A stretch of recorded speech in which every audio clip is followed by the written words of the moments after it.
He now hosts and owns the I Am Athlete podcast. He recently sat down with Broncos quarterback Russell Wilson, who many expect to be on his way out of town. Please welcome my brother. This brother's crazy. He's always getting on me, but I love him to death. The one and only Brandon Marshall. What's up, big time? How are you, man? How you doing? Let's go. I appreciate the opportunity to come on, but we got to do some housekeeping things before we even move on to all of the things that you want to talk about. Number one, I'm going to start with the good. Number one, you've been in your bag, OG. I don't know if you got a stylist now, but these last 3 to 4 weeks, don't make that face. Come on, man. It's true. Come on, man. You know it's true. All-Star Weekend, they talking about all these players, Devin Booker and Shai and all these dudes. Stephen A. Smith was the best dressed, right? I'm giving you flowers there. But the second thing, just put a little bit of respect on the name. You know, we more from a podcast to a platform. Okay. Can we call it a show? Can we call it a show? Yes. Yeah, I want to call it whatever I plan on talking to you about this during this interview. I'm going to talk about I Am Athlete a little bit there. No question about it. You know that. And really quickly, listen, you came up through the ranks. You know, we know your whole story. So salute to you. You really a pioneer in this space, and sources are critical. So give me the source behind the style. Who's the source? Can you disclose your source? Who is the stylist that's taking you from a 6 to a 10? It's me. Now, there's a guy by the name of Charlie Holman that was at Neiman Marcus years ago and got me from the MC Hammer pants, to my present style. You know what I'm saying? Dwayne Wade, I got to give him some love because he used to crucify me and embarrassed me at a fashion show one day when I showed up late. And he said, you could fit 3 legs in that damn one pants leg. This brother is off the chain. And it goes back. But I mean, I got, and you know what? In this modern day era, I got to give love where it's due to a whole bunch of my colleagues that be trying to outdress me. Now, you haven't been one of those people. You seem to know your place. You ain't even trying to do that. You understand what I'm saying? I mean, you're not even trying to do it. But you know what? When you look as good as you're all buffed and everything. I mean, if that were me, I could rock the dreads too. You know what I'm saying? But it ain't like that. So I got to dial it back a little bit. But listen, man, I had to talk to you because Russell Wilson was making news, and it was all because of you. You sat down with him a few days ago, and he was talking about wanting a couple of Super Bowl championships over the next 5 years, but basically intimating what we all know, and is that he doesn't really expect to be in Denver playing for the Broncos next season, even though that's not etched in stone at this particular moment in time. Sitting down with him, what was it that you wanted to make sure the public got from his conversation with you? Well, listen, I want full disclosure. I played with Russell Wilson in 2018, and then we had relationships. We had a relationship before that we were building on and growing. 2018, my last cup of tea playing in the NFL was with Russell Wilson. And so I got to see Russell in an intimate way, in a real way. And the reason why I say a real way is because, as you know, as a public figure or a face of a franchise for 10 years, okay, you have to protect everything that comes out of your camp or everything that comes out of the locker room. So the question is, do we really know our players? Do we really know James Harden? Do we really know Kawhi Leonard? Do we really know a Russell Wilson? So for me, understanding who Russ is, and you know me, man, like I'm real. I don't hold my tongue. I have real conversations with him, and I've had them over the year. That's what I wanted to highlight. When was the first time we saw Russell Wilson say ass? A curse word. Right. When's the last time we really saw him show like facial expressions and those type of things? So I understand why he doesn't talk, but I'm like, bro, you gotta talk. You gotta talk, control your narrative, and just be you. And that's what we saw. And you're seeing, man, like you're seeing the engagement, and you're seeing how people are like, oh, we vibe with Russ. We like that, right? Well, I gotta tell you, here's what I want to say. When I watched him, first of all, it was a damn good interview on your part, but when I watched him and I appreciated where he was coming from, in the same breath, I'm so happy that you felt compelled to try to get him to talk, because the narrative out there is really bad about him since he arrived in Denver. You arrived in Denver, you got your bag, they paid you a boatload of money, you walking, you coming in through side doors, you got your own personnel working for you that was separate and apart from the team. Teammates didn't necessarily have access to you. These are the kind of things that were said about him, that he was really feeling himself. As a person who knows him, how did you feel about that narrative that was out there about him? How accurate Do you believe it was? And what did he have to say about it? Because I know you asked him. Yeah, it was definitely tough as a brother watching another brother or someone in the fraternity go through what he went through.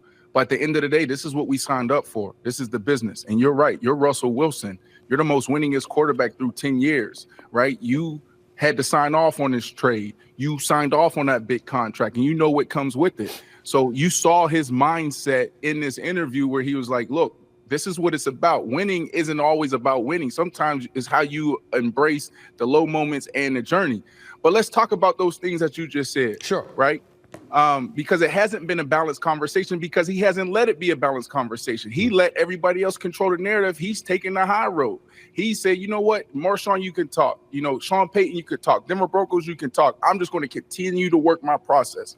But when you talk about some of the things, didn't Tom Brady not only have his own locker in the building and his own entrance, didn't he have a facility in the parking lot, the TB12 facility?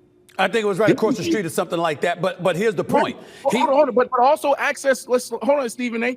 Also access, and I just want to make sure that we're clear in this conversation, because these are the things that we don't talk about. Okay. But you talk about Brett Favre. Remember the story around Brett Favre and all the things he needed when he left Green Bay, when he went to the Jets and he went to the Vikings. Right. What about Peyton Manning? What do you think comes with these quarterbacks? He's not the only one. The problem is when you're not winning, now it becomes a challenge, and now people start to talk. But Russell Wilson hasn't done anything different than any other starting quarterback that had his type of success. Well, let me play devil's advocate. You can make that argument, and I'm down for it. Fine, no problem. But that's when he got to Denver. That wasn't the Russell Wilson that was depicted for all of those years he spent in Seattle.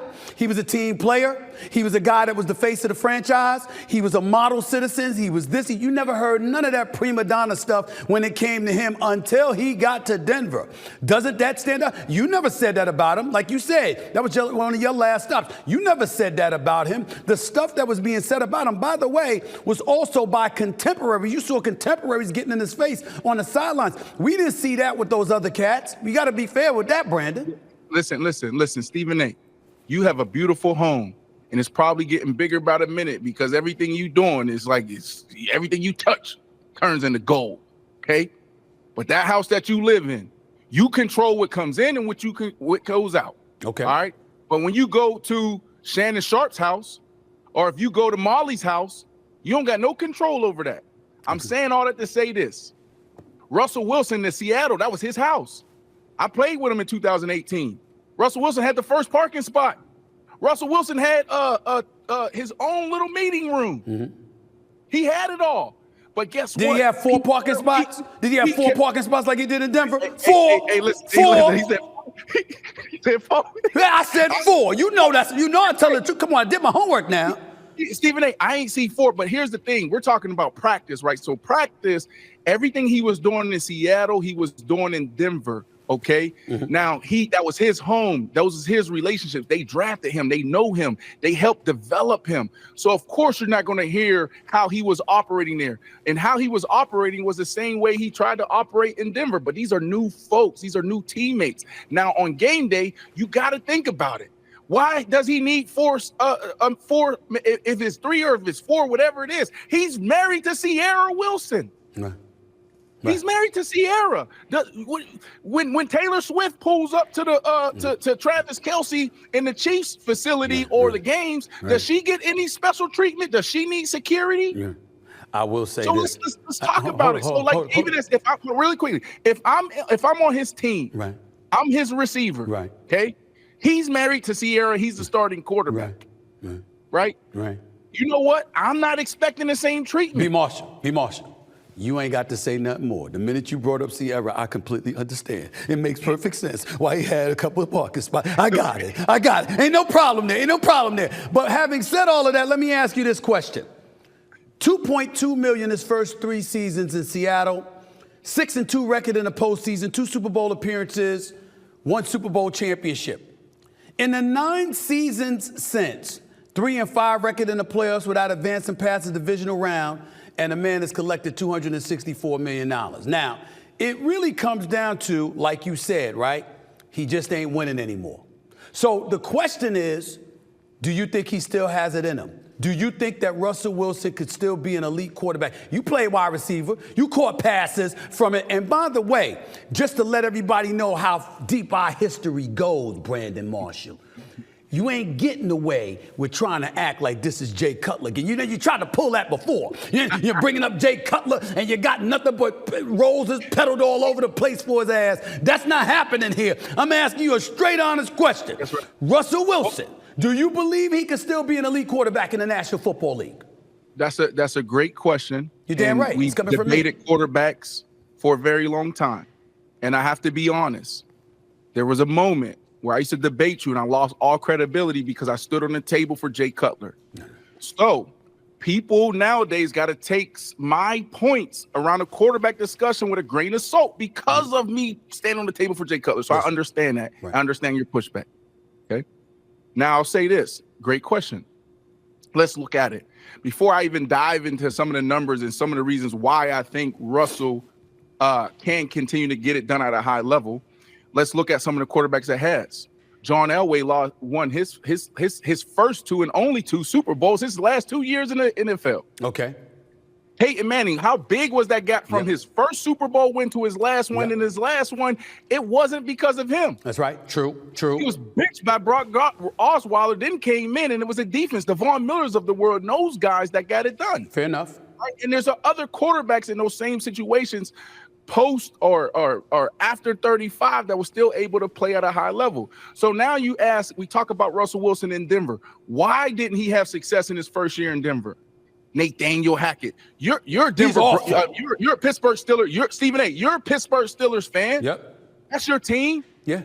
And I'm from Pittsburgh. Right. We need to get the offense right. Yo, bro. Blitz, and with Mike Tomlin's going defense never been a problem. Would you want? I would take Russell Wilson right now over anybody. Well, first of all, the Steelers, all they got is Kenny Pickett because Mason Rudolph is approaching free agency, and they were smart enough to get rid of that damn Mitchell Trubisky. Don't get me started with him. Yes, I would take Russell Wilson right now. Absolutely. I was bringing that up not to talk about Russell Wilson, but when we say the first year, this is what we have to understand. His first year in Denver, after the big contract, they didn't perform at the level everybody wanted to perform. They thought they could perform at, right? They had Nathaniel Hackett as their head coach. Okay, that's one. Number 2, offensive line. You know how many terrible, and how many guys got hurt. His favorite receiver at the time, Tim, went down before training camp, excuse me. Okay. All right. That's that. All right. And then also he had a torn lat on his throwing arm, and he had surgery on his left knee. You're unbelievable. You know, you are so beautiful with quarterbacks. You're so beautiful with quarterbacks. You find every reason to support. I mean, you should still be in the NFL. I swear to God. I mean, if you're a quarterback and you want support, go get Brandon Marshall. He will find a silver lining somehow, some way. It just doesn't stop with you. Kyler Murray, Dak Prescott, Justin Fields. This is the destination where quarterbacks tell their stories. You know why? Because there's so many people saying why they can't. I'm going to tell you why they can. And it's on them to go execute. Stay right there. So listen. So hold on. But then you also talk about, why I believe in him. Now you enter Sean Payton in year 2. This is, can he fix Russell Wilson? No, he can't stand Russell Wilson. You know that. You know that better than me. I know, but let's look at it. Beautiful tandem. One of the best offensive minds and quarterbacks together. Drew Brees and Sean Payton. Look at the numbers through the first 2 years. There's the same numbers. Russell Wilson put up the same numbers as Drew Brees, and Drew Brees had more interceptions in the first 2 years. I'm trying to get to I Am Athlete, man. But let me stop you right here. You ain't gonna sit here on that on the digital airwaves and tell me that Russell Wilson could throw the football the way Drew Brees could throw the football. You're not gonna do that. You're not gonna do that. You're not gonna do that. I don't want to do that, but can I do this though, Steven? Can we do this? And these is facts. Y'all got fact checkers. I know you got fact checkers. Damn right. You make a lot of money. That's right. Okay. There you go. All right. Can you look at Drew Brees' first year with Coach Payton and Russell Wilson's first year with Coach Payton and look at touchdowns and interceptions, and let's see who performed better. Okay. All right. No, not this. Y'all throwing up this. This ain't it. I'm talking about Drew Brees. I know that. I'll get to it. I'll get to it. I'll definitely get to it. Let me switch and transition because I'm not going to let you get out of here without answering something about Justin Fields, who plays for your former team, the Chicago And Bears. Dak Prescott, too. We can talk about Dak Prescott. But let me say this to you. The first 8 years, everybody want to talk about Dak Prescott. And through the first 8 years, Dak Prescott's numbers are better than I don't give a Drew Brees. damn about Dak Prescott's numbers in the regular season. I'm talking players. Don't you start with me. Don't you come in. Now you're going to try to support a Cowboy. I mean, you're really crossing the line, Brandon. You're really crossing the line. But let me ask you this right now. I am athlete. Yep. How, first of all, it's not a podcast, it's a show. And a but platform. how, and a platform, how have you aspired and worked towards differentiating I am athlete from anything else that another athlete that has ventured into this field has strived to put out there? Yeah, I think we all have an amazing opportunity, and a lot of people know our story, right? Where in the middle of the pandemic, you inspired me. I think I told you this story. You did. I was watching First Take Stephen A. Smith broadcast from home on their laptops. You had the Apple AirPods with the strings in, and I said, man, I can produce a show better than that right now, and I got living legends living in my neighborhood. Can we do it in a safe way, right? So it turns into this cultural, social phenomenon. Right. And I was like, damn, like we're incubating talent. There's people that people never heard from or really haven't heard from in years, but they're falling in love with. And that's how we got to platform. And so there's a huge opportunity for a lot of us in this space. And I've certainly made my mistakes. And there's a lot of key learnings over the last 3 years. So when you think about differentiator in your startup and you're innovating, you're disruptive and you're independent, you got to do things that people aren't doing. You got to try things that may fail. And where I'm at now, because of the space is so oversaturated with content, and so many athletes telling some amazing stories, I want to be the destination, bro. I want people like Russell Wilson and the Kyrie Irving to say, I'm going there first. Right? That's what I want I Am Athlete to be, and that's what it will be, right? I want Justin Fields to come here because he over your show, whether it's First Take or the Stephen A. Smith show. I want Dak Prescott to say, damn, B. Marshall, he keep it real. Now, I'm not going to not hold them accountable, but I'm going to always come from a player's perspective. I don't want to do 54, 60 episodes a year. I want to do 20. I want to be exclusive. I want to be premium. I'm not putting out content just to make money to do it. I want to be the destination. So I appreciate you asking me that question because I'm, really excited about it. It's hard work. I have a lot of key learning lessons, man. We've had some amazing talent come and go. There's been some podcast beef. You know what I mean? And all these things is going to push all of us forward. Well, listen, first of all, I'm proud of you. I've been a guest on I Am Athlete, and I thoroughly enjoyed it. I'm proud of you because I know your intent more so than just your work, and I know what you're trying to do. So keep on doing it. And yes, I'm in the space, and I'm doing something, my thing, and other people are doing their thing. But you know what? A rising tide lifts all boats, my brother. So you always will have my support. That's the bottom line. Before I let you get on out of here, Justin Fields is the quarterback in Chicago, your former team, the Chicago Bears, when you were sitting up there parading and cheerleading for Jay Cutler, right? That franchise, right? And so now they've got the #1 overall pick. They got the #1. Jay Cutler looked so good. You did. You made him look better than he ever made himself look. I can tell you that much. But anyway, the bottom line is this. #1 overall pick, the Chicago Bears have that in their possession. Do you keep Justin Fields and trade that pick for a multitude of viable assets and pass on Caleb Williams? Or do you take Caleb Williams because you are the franchise that passed up Patrick Mahomes and Deshaun Watson moving up to get the #2 spot and draft Mitchell Trubisky years ago? Do you keep the pick and draft Caleb Williams, all right? Or do you sacrifice the pick to keep Justin Fields and get multiple assets? Yep. Last question. Give me an answer. Great question. I got to say this. I was one all year saying you better keep Justin Fields. I pounded the pavement. I campaigned for Justin Fields to stay in Chicago. Looking back on it, it was the wrong thing to say. This is a win-win situation for both, for everyone involved. You trade Justin Fields, you accumulate more resources, you have more assets to go build around Caleb Williams, who you'll take in the first round. You don't need to go pay Justin Fields.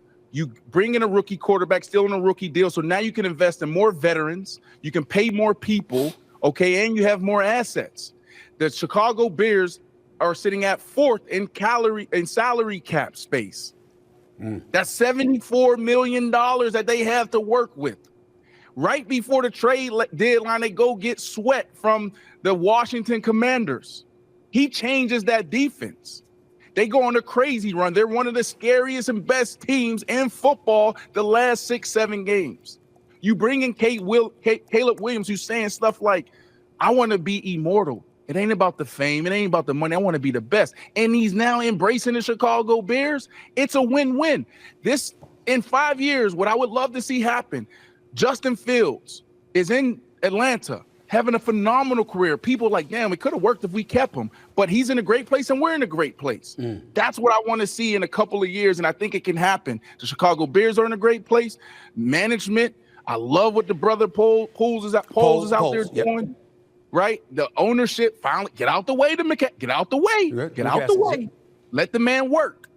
They're in a good place. In Atlanta, that path to the playoffs. Do we really trust in the Carolina Panthers, the Saints? Do we really trust in Tampa and Baker Mayfield, who had a great year? Right. I like this.